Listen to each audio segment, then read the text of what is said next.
были приняты следующие нормативно-правовые акты. Это постановление правительства Республики Саха-Якутия от 25 декабря 2019 года под номером 389 по потребительным осуществлению деятельности по обращению с животными без владельцев на территории Республики Саха-Якутия. Во-вторых, постановление правительства Республики Саха-Якутия от 27 декабря 2019 года под номером 419, редакции от 15 октября 2020 года об утверждении правил организации деятельности приютов для животных и установления норм содержания животных в них на территории Республики Саха-Якутия. И последний документ, который вышел, это указ главы Республики Саха-Якутия Алексея Сергеевича за порядка организации и осуществления государственного надзора в области обращения с животными Республики Саха-Якутия от 24 марта 2020 года под номером 1072. Также были внесены изменения в следующие нормативно-правовые акты. Это первое. Закон Республики Саха-Якутия от 2 апреля 2014 года под номером 1288-Ц. Закон 131 о наделении органов местного самоуправления муниципального образования Республики отдельными государственными полномочиями Республики Саха-Якутия по организации мероприятий для осуществления деятельности по обращению животных без владельцев. С этого момента все полномочия были переданы органам местного самоуправления. Так, второе. Постановление правительства Республики Саха-Якутия от 18 февраля 2015 года под номером 31 о установлении нормативов средней стоимости услуг по организации мероприятий при осуществлении деятельности по обращению с животными без владельцев. И были утверждены порядок представления и расходования субвенций, представляемых на осуществление органов местного самоуправления при осуществлении деятельности по обращению с животными без владельцев. И третье постановление это от 1 августа 2014 года и 2237 о правилах содержания домашних животных на территории Республики Саха-Якутия. Правительством Республики Саха-Якутия были выделены финансовые средства, в основном до введения федерального закона 2018 года были выделены субвенции в размере 15 и 17 миллионов. В то время работала безвозвратный принцип работы, то есть опаливали безнадзорных собак, и они усыплялись гуманным методом, ну и происходила утилизация. Ну, в 2018 году, 27 декабря, вышел федеральный закон 498, и у нас с этого момента оно вступило 1 января 2020 года. С этого момента возникли трудности по регулированию безнадзорных животных. Ну и требовалось финансовые средства больше. То есть в 2020 году правительством Республики Саха-Якутия было выделено 60 миллионов 640 тысяч рублей. Освоение в данном году было 54%, поскольку основной причиной являлось отсутствие приютов и пунктов передержки. Но начиная с 2021 года, когда увеличилось безнадзорные у нас животные, освоение на 60 миллионов, которое было выделено правительством, предварительно составляет 99%. Это по итогам 2021 года. Ну и 2022 год у нас выделено 60 миллионов рублей. Если сказать конкретно по городу Якутск, было в 2020 году выделено 20 миллионов, но снизили субвенции, и города Якутска было использовано 15 миллионов. По итогам 2021 года мы 2 раза субвенции в закон бюджета республики, это июне и ноябре месяце, мы ввели корректировки, и итого сумма выделенная правительством, составила 28 миллионов, что составляет 54% от всего выделенной субвенции. Ну и если других субъектов кратко рассказать, я был сам в Татарстане, республике, там тоже выделяется 60 миллионов, но поскольку, говорят, собак мало, там особо освоения мало. Ну, в соседней республике Бурятия животных представляется 55 миллионов. В основном это, если посчитать по субъектам, по всей России, да, получается более 5 миллиардов денег выделяется в субвенции. Ну, вернемся к нашим проблемам. Основным проблемным вопросом реализации требований федерального закона по республике является отсутствие прививок. Это тоже надо принять. Эта проблема касается городского округа города Якутск, поскольку пункт передержки по улице Ощущенко 57 не имеет возможности осуществить на все поголовье животных мероприятия, требуемых законом. В настоящее время пункт передержки переполнен. В пункте содержится 1008 голов животных без владельцев. Это по состоянию вчерашнего дня. Также название объекта не соответствует федеральным законам. По закону мероприятия должны осуществляться приютом, то есть должны выделяться субвенции приютам. Одной из причин по регулированию численности животных без владельцев отсутствие на федеральном уровне норм обязательной регистрации домашних животных. Мы думали, что в этом году, в 2022 году, 1 июня выйдет закон о обязательной регистрации домашних животных. Ну, пока нету таких предпосылок. Сейчас у нас идет добровольная регистрация животных. По крупнорогатому скоту маркировали животных на 98%, по собакам у нас прочипировано 54%. Ранее норма регистрации была прописана законом Республики Саха-Якутия от 10 июля 2002 года, 45 из по порядку содержания собак, кошек, экзотических животных, который был отменен как не соответствующий основным принципам федерального закона 498. Поэтому нами было предложено норму об обязательной регистрации включить действующие правила, утвержденные постановлением правительства от 1 августа 2014 года под номером 257, на которые мы ссылаемся. Это правила содержания собак и кошек, экзотических животных на территории Республики Саха-Якутия.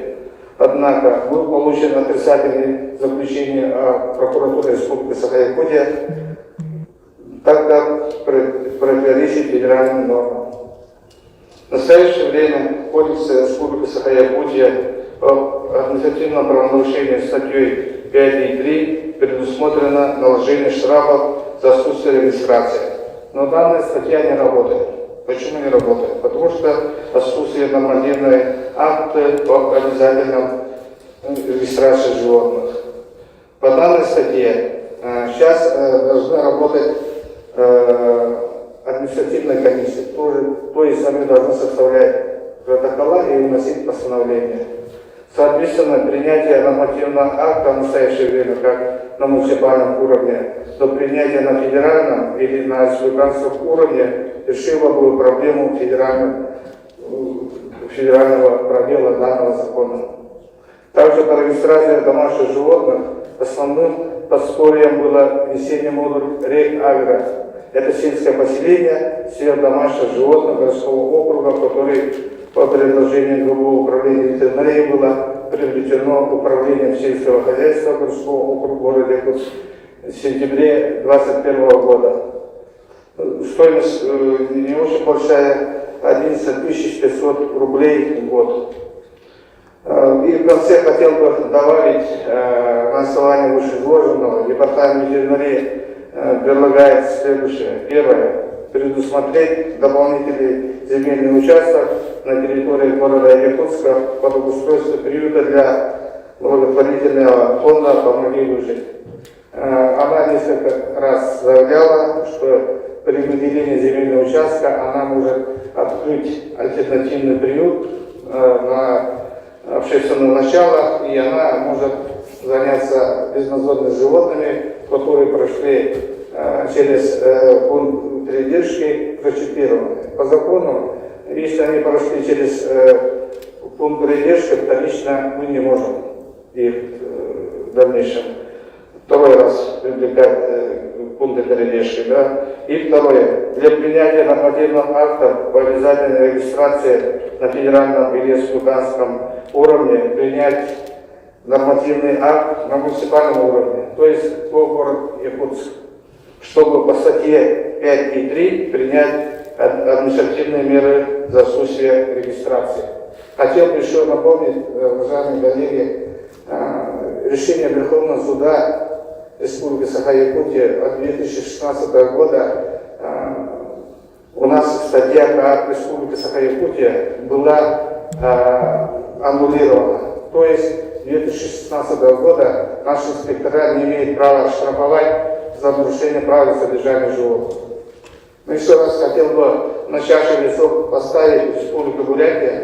Мой коллега, как говорит, в 2021 году они привлекли нарушителям владельцев животных 2600 протоколов и постановлений, что наглядно показывает, сразу владельцы животных пристругивает к порядку.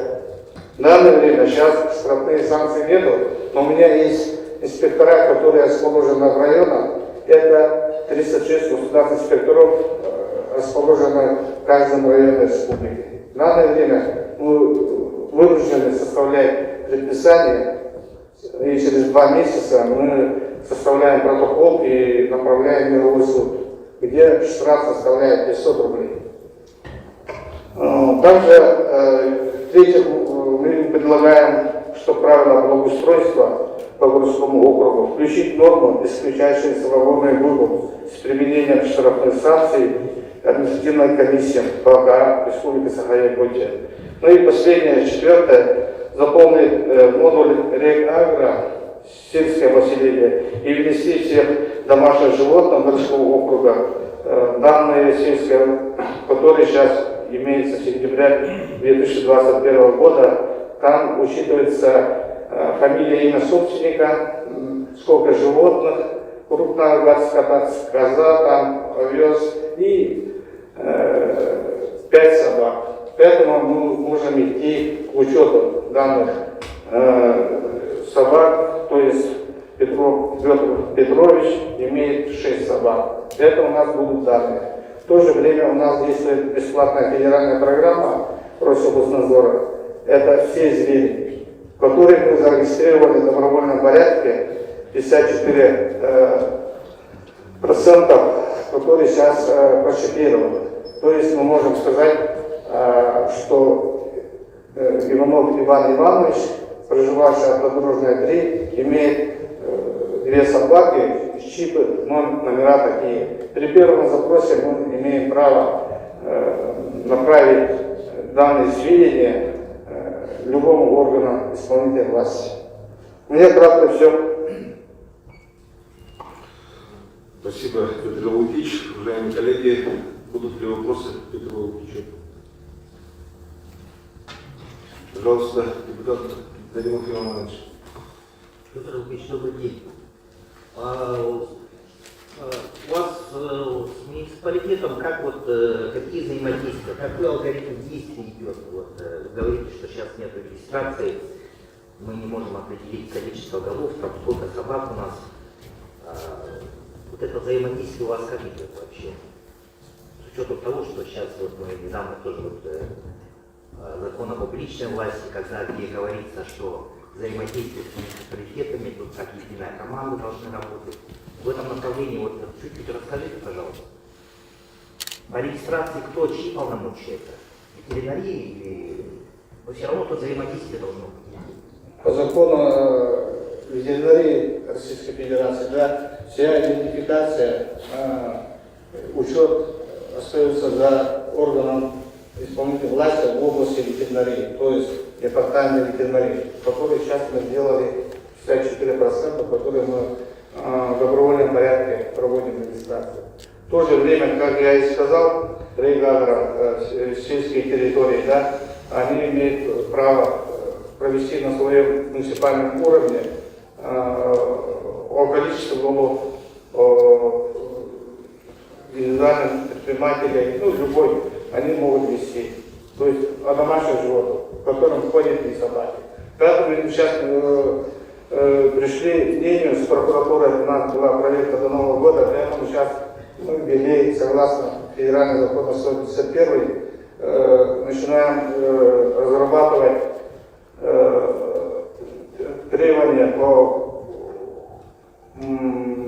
по порядку проведения учета безнадзорных животных, которые будут закреплять своим приказом. Ну, насколько она сейчас проходит ОРБ, будет идти через прокуратуру согласование. Поэтому в дальнейшем мы получим документ, если все согласуется с прокуратурой, департаментом государственных правовых вопросов, мы будем уже знать, сколько у нас безнадзорных животных.